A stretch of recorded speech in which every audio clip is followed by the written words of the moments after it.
Elle est devenue le visage, le symbole de la résistance francophone en Ontario, province du Canada. Bonsoir Amanda Simard. Bonsoir. Soyez la bienvenue sur TV5 Monde. Vous êtes arrivée à Paris vendredi. Vous êtes la présidente du réseau des jeunes parlementaires francophones, députée indépendante à l'Assemblée législative de l'Ontario. Alors il y a des images qui nous avaient beaucoup marqué de ce côté-ci de l'Atlantique. Eh bien c'était vos larmes. Il y a quasiment un an maintenant, jour pour jour. C'était au mois de novembre, il me semble. Oui. C'était au moment où le gouvernement de Doug Ford en Ontario avait décidé de réaliser des coupes budgétaires sur la francophonie. Qu'est-ce que vous êtes dit à ce moment-là? Oh mon Dieu, c'était incompréhensible, injustifié. On ne comprenait pas ce qui se passait vraiment. Il y avait des coupures dans les services en français, des acquis qui nous ont été enlevés.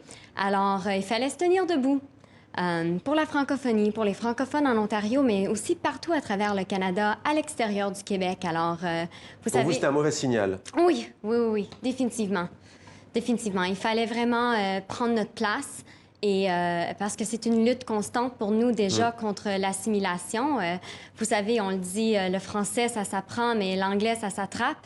Alors, ce serait beaucoup plus facile pour nous de juste parler anglais, mais on est une communauté fière, forte, vivante, et on veut continuer de parler en français et de vivre en français. Alors, c'est très important de tenir le coup, et on regagne du terrain peu à peu. Alors, à l'époque, vous aviez décidé de démissionner de votre poste d'adjointe parlementaire aux affaires francophones. Vous avez même quitté le parti du Premier ministre de l'Ontario, hein, le Parti progressiste conservateur. Où en est-on aujourd'hui, s'agissant notamment de l'Université de l'Ontario français? En principe, cette université doit ouvrir ses portes l'an prochain. Qu'en est-il? Oui, donc le gouvernement avait complètement annulé le projet, mais avec l'aide du gouvernement fédéral libéral, ils nous ont tendu la main et offert de financer les 4 premières années, qui étaient très, très généreux et inhabituels. Alors, on tenait vraiment à ce projet-là, et c'est là que le gouvernement ontarien a un peu changé d'idée et a commencé à refaire des négociations.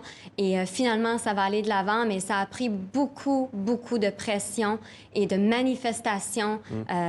Mais on voit comment le peuple, les gens peuvent faire une différence. Alors, vous êtes aujourd'hui la présidente du réseau des jeunes parlementaires francophones. C'est à travers cet organisme que vous luttez aussi pour la francophonie, pour la langue française. Prochaine réunion au printemps prochain en 2020, quel en sera le thème? Oui, donc on va parler des changements climatiques, de tout le secteur énergétique et aussi de l'ère numérique. Alors, on va toucher à plusieurs sujets.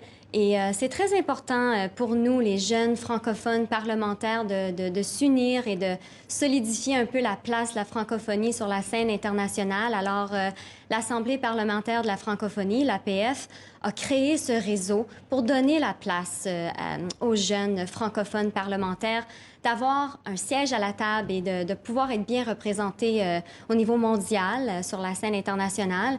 Alors, c'est justement, il faut prendre notre place, parce que si on attend que les autres viennent nous chercher pour s'impliquer, on va attendre très longtemps. Merci beaucoup, Amanda Simard, d'avoir répondu à nos questions sur TV5 Monde.